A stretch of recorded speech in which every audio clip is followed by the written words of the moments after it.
In Space Marine 2, the sniper class isn't just about popping heads off from a mile away.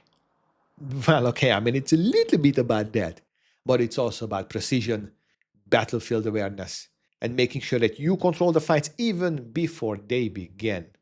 What's going on, everyone? It's Worth here, and today in this video, I'm going to teach you how to become a monster with the marksman, and we're going to do that by learning about positioning, loadouts, and tactics that will make sure that your shots count. So let's sharpen your aim and elevate your game. And hey, if this video helps you out, consider liking it and subscribing to the channel because I gotta keep the algorithm gods happy. Alrighty then, so let's talk about the basics first. Now look, as the sniper class, you are the ultimate long-range killing machine specialist. But that does come with a cost. You're not that good at brawling. With only 2 armor, you simply cannot afford to take as much punishment as the heavy classes. However, there is some good news. You have faster sprint and you have faster dodge. This does mean that if you find yourself in a little bit of a pickle, you have a bigger leeway to get out of said pickle. However, you're the most useful if you're up in an elevated position, taking care of the sightline and taking down the highest value targets, easing the pressure on the entire squad and the entire encounter. So, in terms of weapons, you get access to the sniper rifles, makes sense, and you get access to marksman rifles. If you want to be a little bit more in your face without a scope, you can pick up the bolt carbines and then use that. Otherwise, you'll be levitating to the sniper rifles most of the time. Gravitating, not levitating.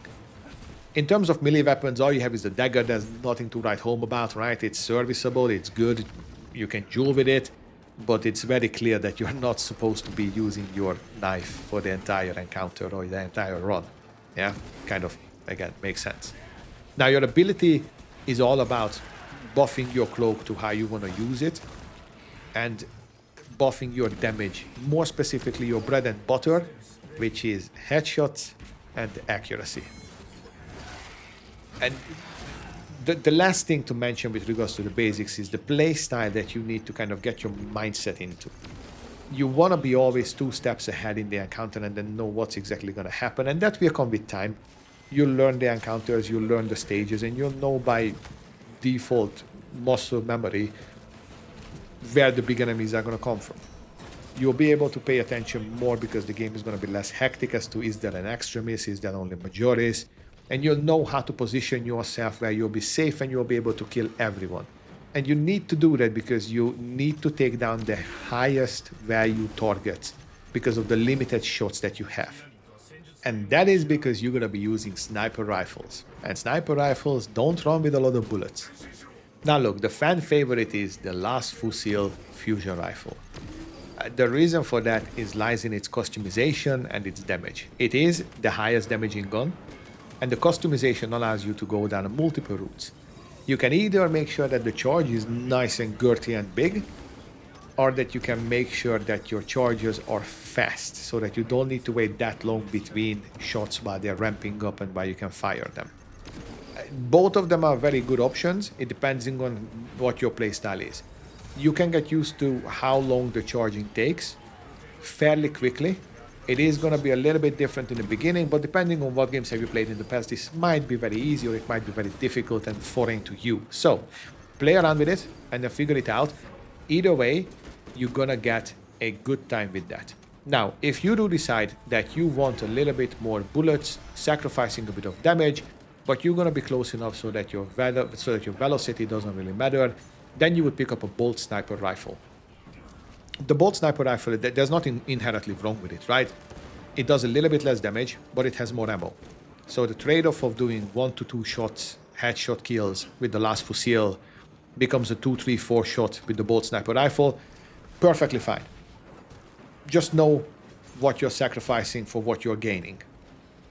If you decide to go on the carbine route, you're probably should be looking to playing another class, if I'm honest with you, because at the very least the tactical has the same access to the carbines and it does a little bit more utility towards your team, but there's no one stopping you. There are some fat mag variation in there that allows you to get nice and close and personal, and the cloak is unique enough so that you may not want to have a tactical, or you may not want to play a tactical. So I get it, it's perfectly fine. The point is, for a damage perspective, if you want to shoot assault rifles or marksman rifles or SMGs, there are classes that do it better than the sniper. Now here's what we're going to do. We're going to jump in the game, we're going to take a look at the perks, and we're going to take a look at the builds. Let's get into it. I'm going to start with the odd one out. That's the bolt carbine build. What I like to use is the Ophidian Liberation, because this has a fat magazine. There are lots of bullets. Pair it with a heavy bolt pistol, massive damage, gets me good enough sustain to stay in the fight for long. Now for the snipers, it doesn't matter which one you use. I have two builds. I use the Inferno pistol with the bolt sniper more often because it has more bullets and it wipes out massive amount of enemies on the Inferno. For the last fusil, I'm trying to make sure that I can sustain as much as possible so that I can get the charges on the last fusil. The bolt pistol has a lot of bullets. Now for the perks. There are some mandatory ones. Block break is 50% damage goes straight through. You can pair that with another 25 from loss, and you get 75% damage, almost as good as the original damage numbers. You have to take it. Then the next one is Vantage Point, non-negotiable, 20% damage after 2 seconds, you have to take it. The third one, you pick whichever weapon you use, simple as that. Lethal Efficiency is the one that allows you to, if you know where the mobs are spawning from, and you get a good angle, you can wipe out a massive wave without any problems because you're shooting for free. Now for the team perk, you gotta take Squad Renewal. Every single time anybody kills something with a headshot, they get 10% charge back. This is insanely good. Take it. Now for the gear one, this is buffing your cloak and your interactions with it. I like to take Renewal with Target Headshot and with Lingering Concealment. Reason being, Renewal gives me, if I do a headshot kill, I get charge back. I like that. I don't want to have my cloak on cooldown for too long. Target Headshot, 75% extra damage. That's a big boom. Concealment gives me 2 shots. It's not going to be both for 75, only the first one, but the second one still is not going to give my position away. That means the Major is dead. What you could do without is you could take Purification.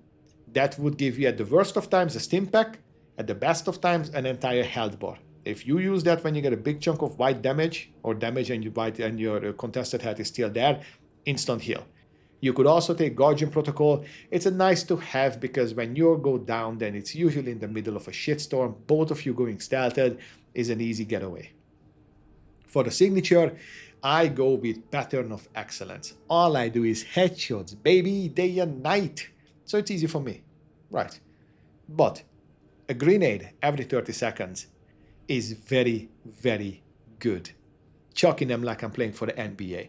You could take Emergency Override for an extra health, but grenades are so much fun, man. You got to try it out. Now for the Prestige perk.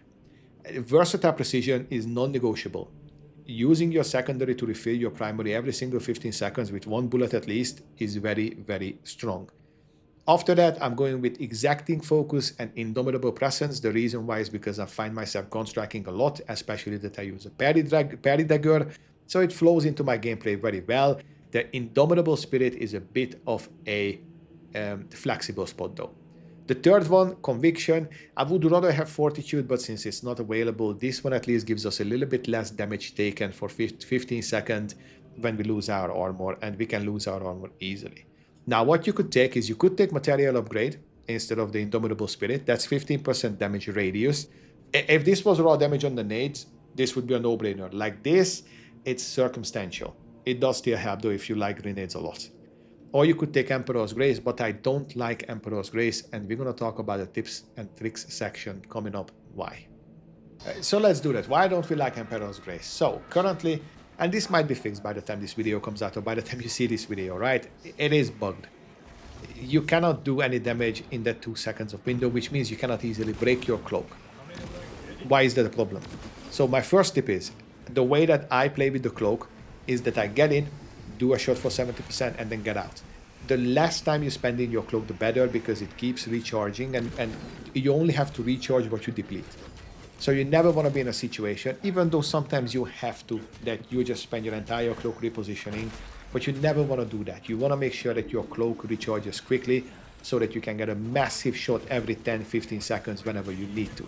You should use it as an offensive utility with having the option available to get away in case shit hits the fan. Now, tip number 2, and it's more about the damage and why is Last Fusilier so good. So the reason why it's so good is because it's a hit scan. And the problem with that is that aiming for your shots and then figuring out where the drop-off is and then how to lead your shots is something that can be very easily be learned. But on the longer distances, the way that the hitboxes and the way that the characters are modeled, it's not that easy to hit a headshot if you're talking about long distances, which means that you're taking that extra pressure on yourself, and as well as you're losing damage. So it's a no-no. Like, why would you do that when you get more damage out of the Last Fusilier and then it's a hit scan? It's the only hit scan, it's the most damaging gun. There's just no logical reason why not to use it if you're picking up a sniper. So, and the last tip is a very simple one. Be safe, right? You're playing with 2 armors, you can very easily get good chunk of damage in on yourself. Make sure that you position yourself in a way that you're never really in any danger, or even if people would run up to you, you can kill them before they get to you. Put some of your teammates in between you and the enemies. There's no shame in that, right? Make sure that you're behind them. Have them be the front line and then just piggyback off of them. Simple as that. You being alive is the best thing that you can do for your team. And with that, ladies and gentlemen, look, we've gotten to the end of the video. I don't know what % of you made it here again, but if you did, and I hope it's all of you, then I truly appreciate it. And if you like the video, like, comment, subscribe. Let me know if there is anything that you would want to see differently in these ones. I'm going to make one for every single class, so more coming. Stay tuned. And as always, of course, I'll see you in the next one. Peace!